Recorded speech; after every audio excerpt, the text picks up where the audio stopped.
We know that in this dark world, there are many, many more of these situations that are going unreported. Hi everyone. So I just wanted to give you some information about this man here, John F. Clark. He was previously the United States Marshals Service Director, and he was appointed to that position in 2006 by George W. Bush. In 2010, when he left that position, he joined Lockheed Martin as their Director of Security Operations for Information Systems and Global Solutions. As you know, in my previous video connecting Lockheed Martin and the Podesta Group to Brian Podesta and the Washington Post and the National Center for Missing and Exploited Children, I was surprised to find out that this gentleman is actually the president and CEO of the National Center for Missing and Exploited Children. So he has ties to Lockheed Martin, just like we saw in Don Podesta's friends list. We have Mary Morningstar, who is the chair, the general chair of Lockheed Martin. There are many, many connections here within the National Endowment for Democracy. Now that we have John Podesta working at the Washington Post, you have to understand Brian, Don, and Jane are related to John Podesta and Tony Podesta. If you don't see that, then you're blind. Just because we can't locate a paper trail because they've worked so hard to cover that, every Podesta individual within that large family compartmentalizes the associations that they have with each other. But by looking at what they're actually doing in the United States government and within lobbyist foundations and agencies, you can see they are clearly connected. I wanted to also delve into the International Center for Missing and Exploited Children. I wanted you to take a look at their chairman of the board, Franz Humer. Franz Humer is the chairman of a pharmaceutical company.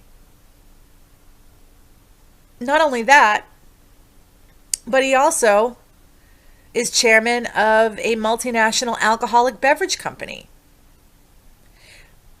It seems kind of strange that although he's trying to help kids, he's also pushing drugs and alcohol. Seems like a conflict of interest, if you ask me. I also wanted to show you who else was on the board of directors. So we're just going to move down the board list here. And what do we see here? Jeff Koons, the artist? Have you seen Jeff Koons' work? Why on earth would this guy be on the board of directors for the International Center for Missing and Exploited Children, guys? These kinds of images are eerily familiar. Pedophiles love all things children. They use these images to attract children, to make them feel safe. Not only does Jeff Koons create strange images like this, he also does very strange images like this. Naked children, children and angels with pigs. And right in the smack in the middle of this, right smack in the middle of that exhibit is the infamous golden Michael Jackson with golden monkey. Why would you put a suspected pedophile, in the midst of all of these children, some of which are actually naked?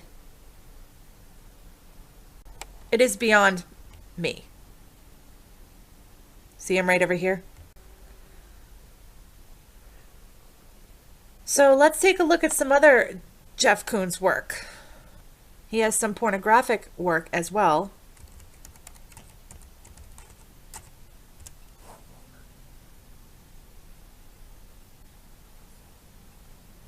Okay.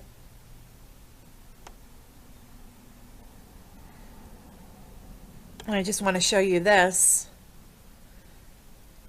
You know, adding sex and fairies and butterflies together.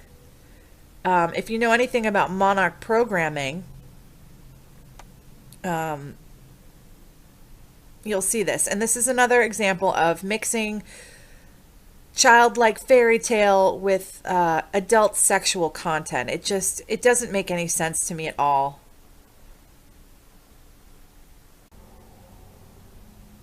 So I'm going to leave you with that, guys. Why this man who's trying to help the exploitation of children on the board of directors of the International Center for Missing and Exploited Children is making art with naked children. It just seems extremely insane to me. We know that in this dark world, there are many, many more of these situations that are going unreported.